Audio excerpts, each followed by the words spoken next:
when we talked about it as a source of drug reaction. So yes, drugs, an allergic reaction to drugs are definitely a cause of hives, but there are 80 gazillion other things that can cause hives as well. So this is characterized by the rapid onset of a lesion called a wheal. Okay, the wheal is where you have that mid-dermal, real well-defined area of swelling, may have redness around it, may not have redness around it, and usually people are very itchy. Every now and then you get folks that aren't that itchy, or pain, especially on the bottoms of the feet and the palms. That tends to be a little bit more painful than itchy.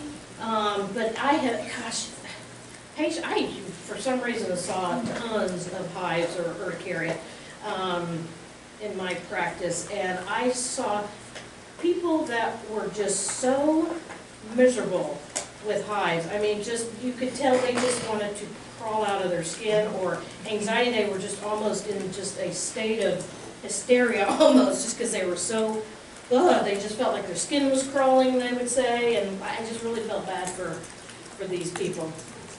So very well defined. Usually hives kind of come up in one place, disappear there, and come up in another place, and they kind of migrate around. But usually each individual lesion should last no more than 24 hours, okay? Anywhere from 30 minutes, it can last anywhere from 30 minutes to 24 hours. We'll talk about this here more in detail, but if you have somebody who has hives that not hives generally speaking, but an individual lesion that is staying there well over 24 hours, and especially if it's leaving kind of a purpley spot behind, then you need to be concerned about something else that we're called urticarial vasculitis. Okay? The size of them can be very small, a few millimeters in diameter, to honestly the size of a plate on your skin. It's uncomfortable. And that is pictures. So again, the one on screen left, you can see it's just raised up. It's like a large mosquito bite. It's just that dermis is raised up, and that has the surrounding erythema. Screen right, the lesions themselves are more red, but there's not surrounding erythema. And sometimes you can get kind of an annular pattern, or that map on the previous screen. It talked about kind of a map-like look to it. All right, angioedema, and sometimes hives can have, or hives, urticaria, can have associated edema or not. Angioedema is where you have deeper swelling. This is into the dermis and the subcutaneous, so it's a lot deeper swelling, and it's a lot less, it's more ill-defined. It's not real localized. It's hard to tell where it starts and where it stops. This can stick around a lot longer, so it's not uncommon for this to last, a day or several. And this can be anywhere from itchy to burning discomfort, or not have any symptoms at all. The most common places you're going to find this is on the face. The eyes, the lips are probably the most common, but can involve other areas. When there's angioedema, and really when there's hives, you need to ask, are you having shortness of breath? Are you having, do you feel like your tongue is swelling? Anything like that. Now, you're going to know they're probably going to be in the ER if they're, short of breath and wheezing and really feeling compromised in that regard. But I think if you have any kind of oral involvement, a swollen lip, a tingling of the tongue, anything like that, you need to prescribe them an EpiPen. Just to have, I'd much rather be on the safe side and educate them as to how to use that. All right.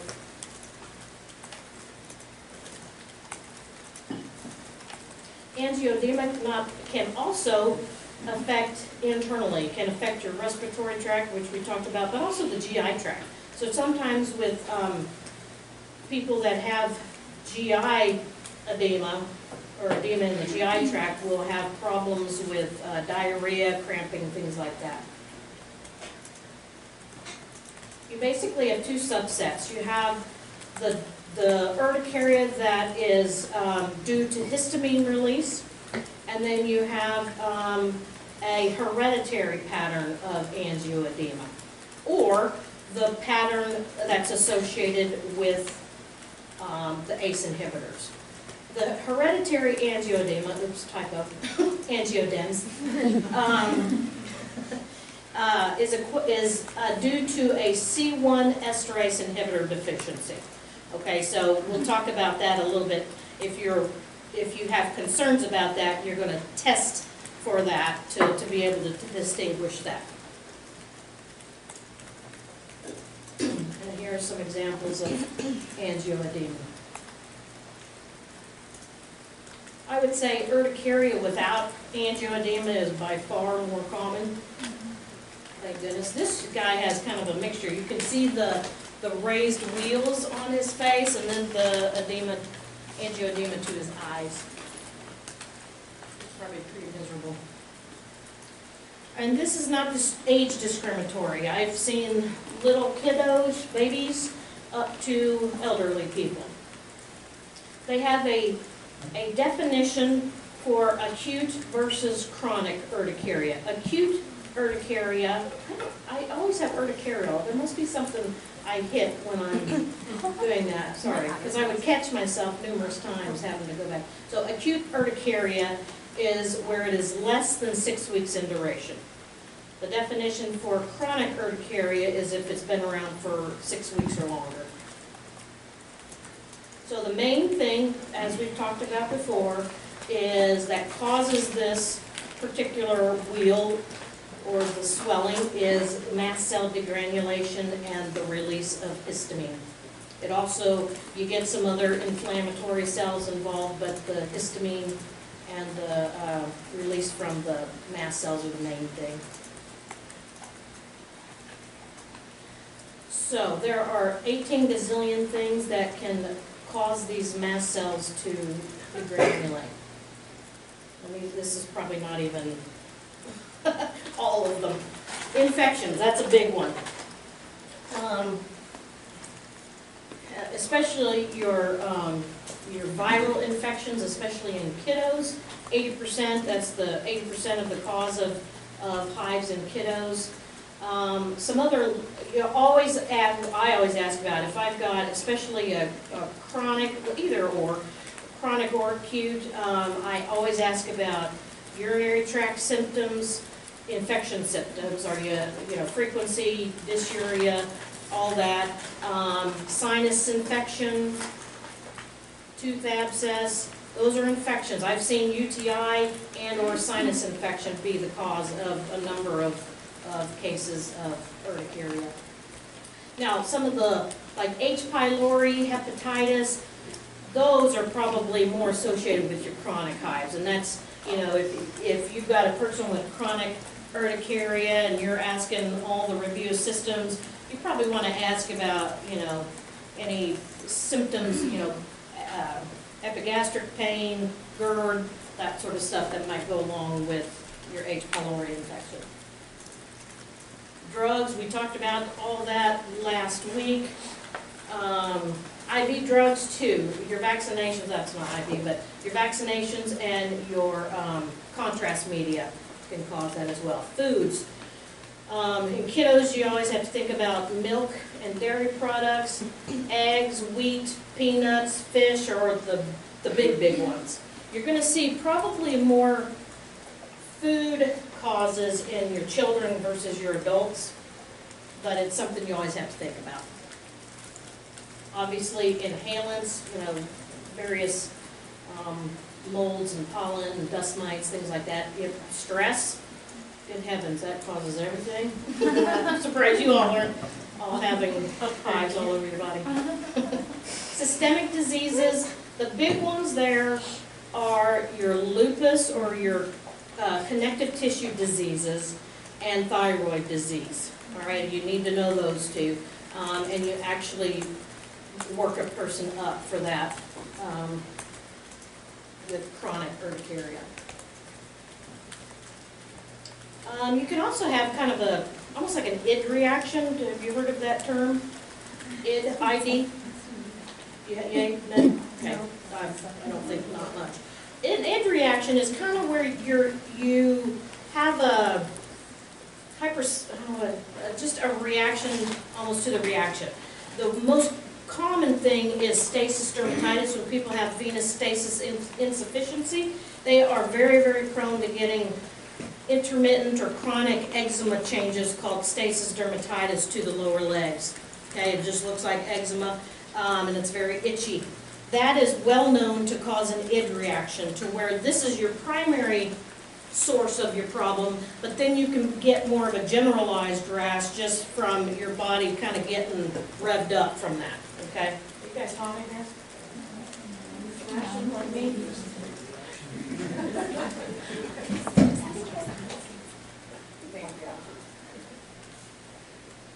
Feel free to get that one going too. See where that's gonna.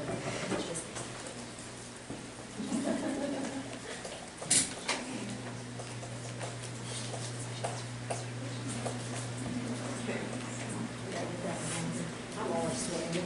I didn't even take my pills today to help with that. I take propranolol. I think I've told you all that. Short-acting propranolol because I get so worked up for lecturing. Oh my gosh, I get so worked up. And now that I've done it, you know, for a week, I'm not as bad. But yeah, last week I think the most I took was 33 pills, 30 milligrams, but I forgot today, so hopefully that may be why I'm sweating. Okay, then hormonal changes in pregnancy. There's a condition called PUP. Have you ever heard of that? It's a urticarial hive type of reaction in pregnancy. PUPP is the acronym. You're not going to be tested on that. Okay, so again, acute urticaria, the most common causes are your infections and medications. Chronic urticaria, you're going to see that more in your adult population versus your kiddo population, because most things that cause urticaria in kids are the infections, and those will clear in a reasonable amount of time. So, in general, though, I will say 99% of the time, for hives whatsoever, you do not figure out what caused it. 99% of the time. You can do a workup that we're going to talk about, and most of the time, all of that is normal.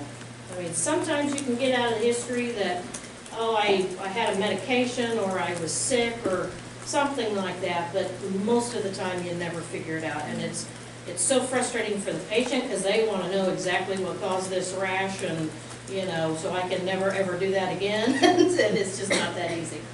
So you have your chronic immune urticaria, and that's where people oftentimes have another autoimmune disorder, such as thyroid issues or the connective tissue diseases. They just have this immune system that is in overdrive all the time. About 45% of the time they're going to have that, and then 55% of the time, we don't know, but I'd say it's higher than that.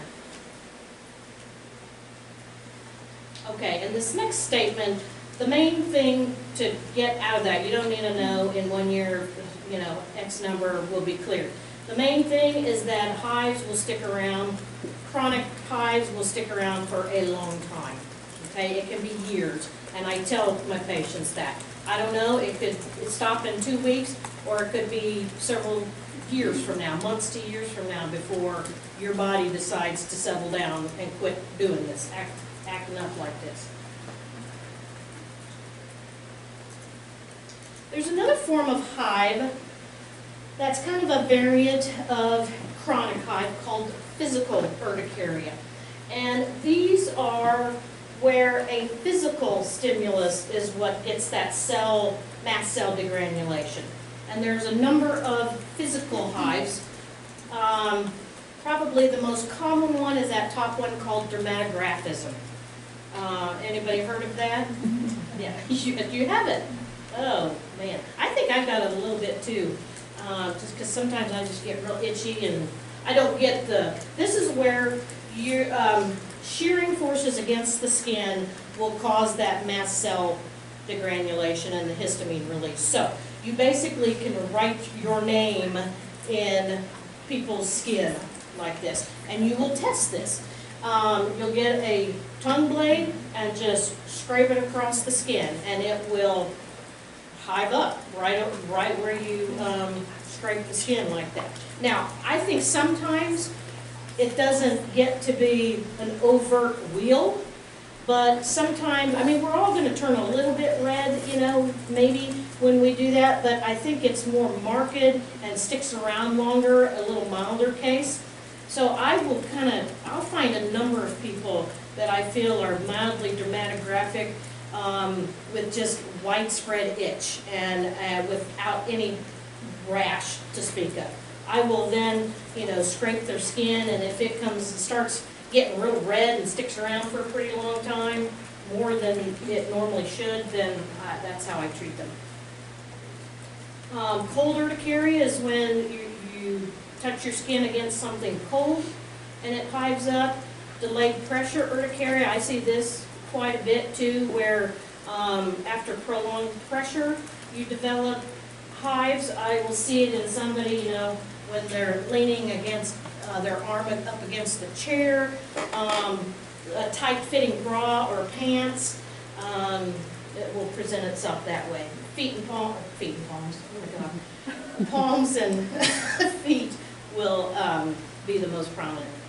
Heat urticaria, when you like the cold urticaria, when your skin touches something warm. Cholinergic is a little bit different. That's your core body temperature. So exercising, something to get that core body temperature will cause these hives. That's a fairly common one too. Yeah. So back to dermatographism, what's a normal amount of time for that to go away? The redness. You said there's well, it will stick around for anywhere from 30 minutes to, again, several hours, the hive where you've caused the hive. Is that what you mean? Or just dermatographism and period? What's normal? Like, because if you scratch, obviously a red mark happens. Yes. I see what you're saying. Yeah. Well, usually within probably minutes, that will fade away. But if it's sticking around, you know, while I'm talking to them and I see it's still, you know, pretty red, or especially if they get itchy with that, then that will tell me they probably have. Can you induce that on yourself? I did actually at lunch for some of the girls. Did you? For about half an hour, and I can feel it kind of burning itch when it starts to elevate. So. Exactly. You know, the redness in anybody, I mean, it's going to be, they're going to be coming in complaining about itchy skin, probably widespread itchy skin. In that, not quite, I mean, any testing purpose, I'm going to make it obvious dermatographism. I'm not going to throw in one of those, try to screw you up. Solar urticaria, I had a patient with that, questionably, where you're in the sunlight. You know, they need to wear their sunscreen too. Aquagenic, when they are exposed to water. I did have a gal, and this caused a lot of problems with her. So yeah, every time she'd take a shower, she'd come out and have hot. I know it's horrible. It's crazy. So there's dermatographism. There's no doubt that that's dermatographism. Cholinergic urticaria. I wanted to show you this because this one tends to look a little bit different. These tend to, when a person exercises and gets hot, or you know, just sitting like you guys that are fanning yourself. If you had this, you might be breaking out into your little urticaria like that. They tend to be very, very small and incredibly itchy. So the main thing to do with that is to cool yourself down, and eventually those will relax, go away. All right, so your differential for urticaria. This top one is the one we talked about. If you have a single lesion that is lasting for longer than 24 hours, and when it does eventually resolve, it leaves some bruising, non-blanchable skin changes behind, then you need to either biopsy yourself with a punch, or you need to refer on for, this is, again, is very much associated with your connective tissue diseases, and so I would, if I got that diagnosis, I would do get your ANA and maybe do the antibody screening for the various connective tissue diseases, and then plus or minus refer on to a rheumatologist. We are going to, I think, tomorrow talk about bullous pemphigoid and pemphigus vulgaris.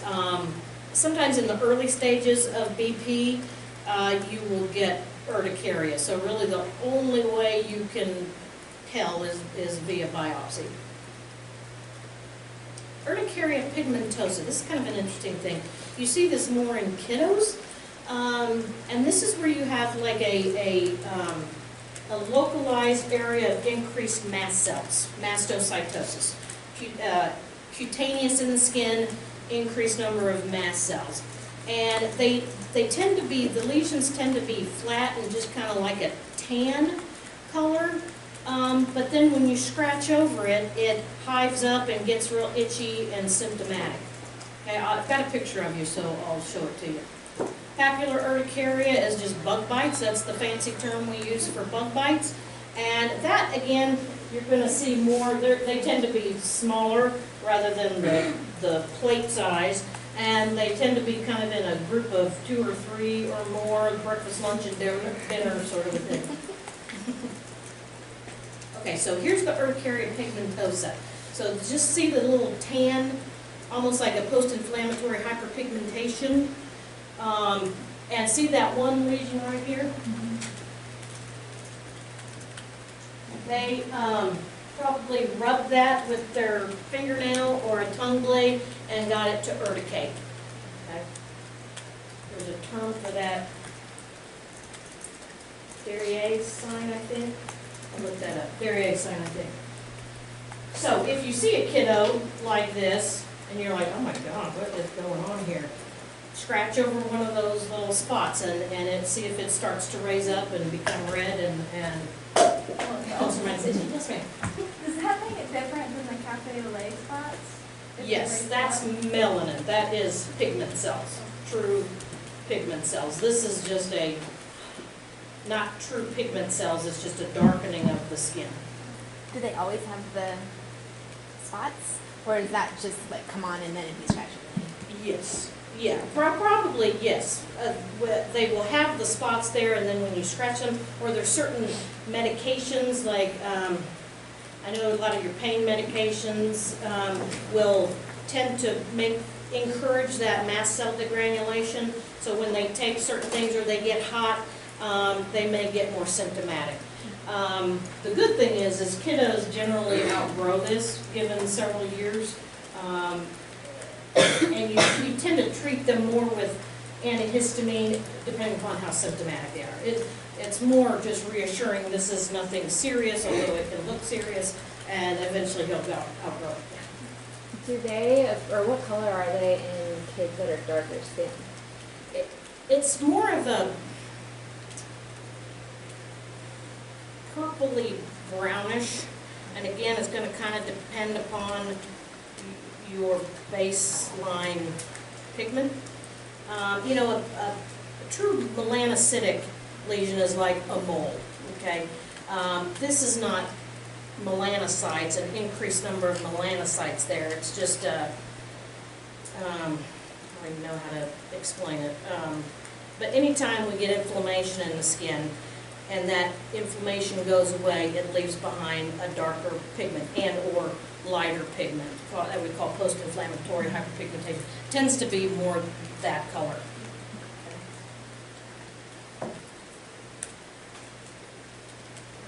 All right, so some things we want to find out in our history. You know all this. When did it start? How long has it been going? How long does each lesion stick around?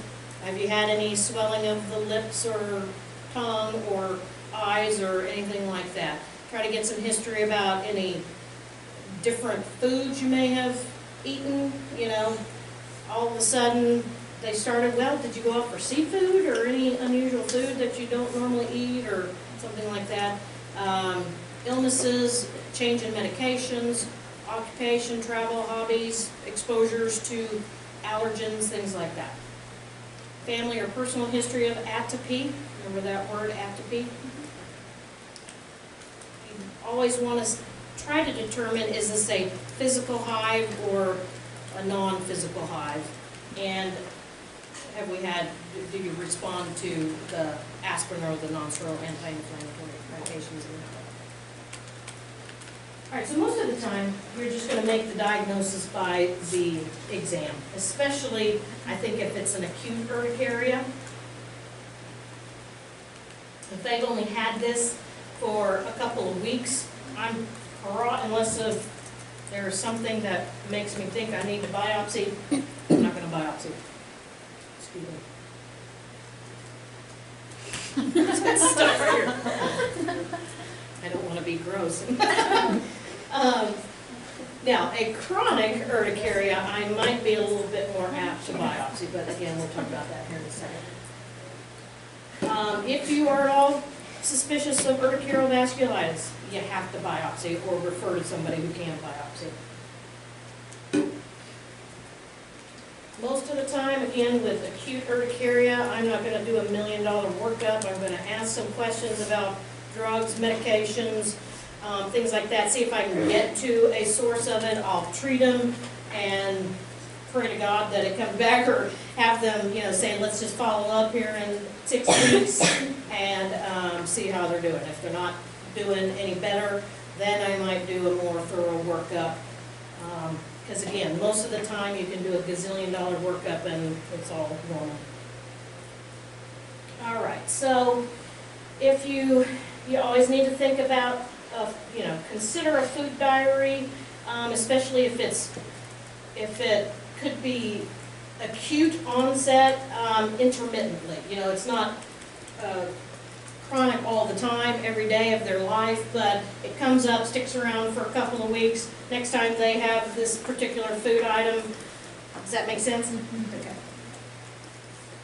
RAST testing are blood tests to look at panels of various antibodies against a number of allergens. I know they have like a Oklahoma pollen, various food, things like that. And I will sometimes do that if again, I'm not probably going to ask you specifically a question over that, but you need to think about that or refer on. Again, I want you, for testing purposes, angioedema without urticaria. I want you to think about either the hereditary or the ACE inhibitor. So with that, you may want to test the C4 or C1 esterase inhibitor level and check for the hereditary angioedema. Okay? So for testing purposes, we're going to assume that angioedema with hives is due to the histamine release. Angioedema without hives is, you got to work it up. Make sense? All right, so chronic urticaria. This is when you need to ask about, do you or your family have history of thyroid disease or various connective tissue disease such as lupus, what's that other one? Scleroderma, things like that. Have you had any infections? Have you ever had jaundice for hepatitis, potential hepatitis infection? You might, again, according to your history, I have sent a person for films of their sinuses. I have sent a person for a UA. if I was at all suspicious of that being the cause of the hives. Because that's, you'd love to find something like that, because then you can treat that, and then you got pretty good odds that that will go away, and it's not gonna be a chronic hive situation. So basically, with chronic urticaria, I'm gonna order a CBC with diff, a CMP, an ANA to look, that's a screening for lupus, and some of those other types of things. A TSH, maybe a free T4, thyroid antibody panel. Those are antibodies specific to the thyroid that some people, and I have seen too, that some people have those antibodies, although their TSH and thyroid levels are 100% normal. You know, what does that mean? I'm not really sure. I just say you obviously are making antibodies against your thyroid. You probably need to keep an eye on your thyroid pretty closely, at least annually, unless if you develop symptoms. I might talk to them about symptoms to be looking for. And then your hepatitis panel. That's not your liver function. That's going to already be in your CMP, right? Your complete metabolic panel already includes your liver function test. The hepatitis panel is checking the antibodies for Hep A, B, C.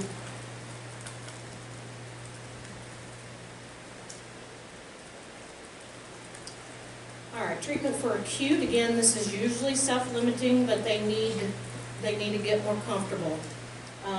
If you feel like there's any drug that's causing this, stop that. You might just stop whatever you can. If they're taking a bunch of multivitamins, things like that. I've heard of where a person has had reactions to like the dye in the coloring of the dye in the pills. So just eliminate whatever you can that they don't have to have. Energy drinks. I've had people who reacted to, we found out reacted to energy drinks. We took them away and things cleared up. So the mainstay, the main important thing are your antihistamines.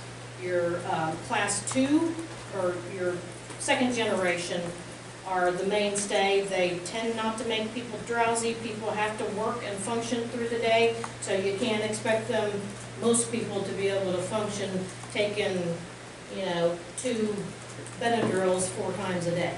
I would be asleep. And again, remember, sometimes you have to give up to 4 times the amount of antihistamine than we normally do. And pharmacists will call you and say, do you know what you're doing? And sometimes insurances won't pay for more than the recommended, because that's what it's, you know, approved for.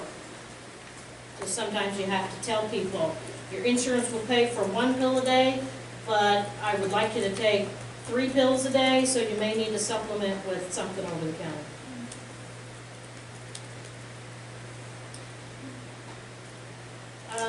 Once you get the symptoms under control, and this is really with acute or chronic, I tell people, don't be in any huge, great hurry to get off of these medications.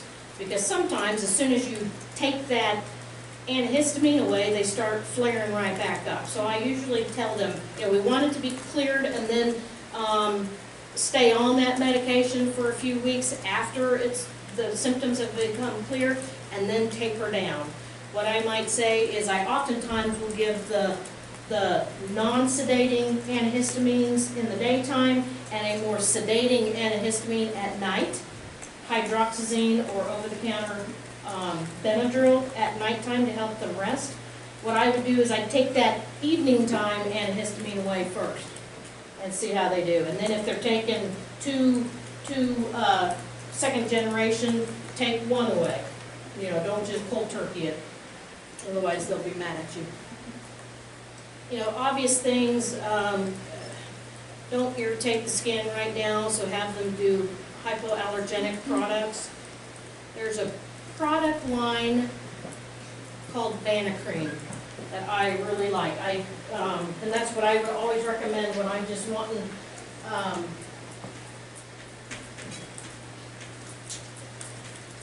to take out pretty much all allergens. They have a body cleanser, they have a lotion, they have a Van-Apply is a thicker greasy ointment.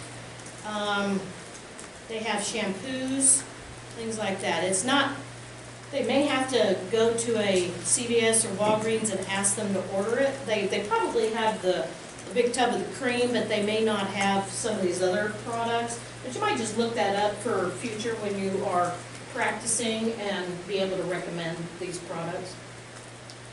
Every now and then I will prescribe a prednisone taper. I really strongly try to emphasize that you're going to feel fantastic once we're on this medication, but this is not the fix. You have to get that antihistamine on board. You have to emphasize that. Because as soon as they get off that steroid and they're not taking an antihistamine, they're going to flare right back. You do tend to have kind of a worse rebound when you come off of that. One thing that can help lessen that rebound likelihood is if you do a slow taper over 3 weeks course, rather than just a Medrol dose pack where they take it for, 5 or 7 days, something like that. Topicals, I will sometimes prescribe a topical, steroid, just because I'll say, this is not going to keep new lesions from coming up, but if you have a particular lesion that's just driving you nuts and itchy, it may help to make that one go away a little faster, but it is not going to prevent new ones from coming up. You may need to refer to an allergist. I know there was a Dr. Metz through Mercy that does extensive patch testing. Just, you might keep that in the back of your head too. There's not a lot of we, in my old office, did the panel that you can easily get, but to do more larger numbers of panels, not everybody does that, but this doctor does do that. And obviously, again, for a different lecture, severe anaphylactic reaction, they need to be in the emergency room, where I don't want to be. Okay, so these are some of your second generation antihistamines. Cetirizine, what's that? Zyrtec, thank you. Zyrtec, yeah. Allegra, yeah. I probably am partial to Zyrtec and Zysol. I think studies have shown that those work a little bit better than your cetirizine, but every single person is individual, and so it's not for sure. You might also think about adding Singular, that mast cell stabilizer. That's another something that you can add. We already talked about all of this. So chronic is pretty much the same thing, at least initially starting. Your second generation antihistamines, and I think it's so important to tell them, you do not take this as needed. You don't take this when you have a flare. You take this every single day to prevent flares, okay? You hear all the time, well, I just take it, blah, blah, blah. Well, it's like, well, you're going to have a rash then. So take it to prevent it. Some of the Doxepin I do use a lot of. Doxepin is actually in the family of an antidepressant, but it has really good anti-itch properties and makes them very, very sleepy. But I always like to tell them, when you go to the pharmacist and you get your paper, this is going to say I'm prescribing you an antidepressant. I'm not treating you for depression, but they're going to call you on that every single time. So I think if you can kind of forewarn them and just tell them, when we treat it for depression with this medication, or we used to, we would treat up in the hundreds of milligrams. I'm giving it to you because it has a lot of antihistamine properties, and it's going to help make you sleepy at night. Singular, think about that. Now, if you're doing all this and they're still having problems, which is going to happen, then we talk about our prednisone sparing medications. And again, anybody that's just working in family medicine, anything like that, is not going to be prescribing these medications. You're going to refer on to a dermatologist for these other potential medications. Some medications, cyclosporin, that's just what they give people who've had like a transplant. It's an immunosuppressant. It can be very, very effective. What's nice about that is it can get helping them pretty quickly too, versus some of these other medications. But you don't, you know, any of these medications, you have to monitor blood work. Some of them are like category X with pregnancy. So again, you just don't willy-nilly prescribe these medications. Cellcept is another one. Dapsone. If PATH shows predominant neutrophils, there is a kind of a variant of urticaria that that is very resistant to medications. It's very resistant to treatment. And if you get a biopsy and it says it's heavy neutrophils in that as an infiltrate in that skin, that's when Dapsone can be very, very helpful. Again,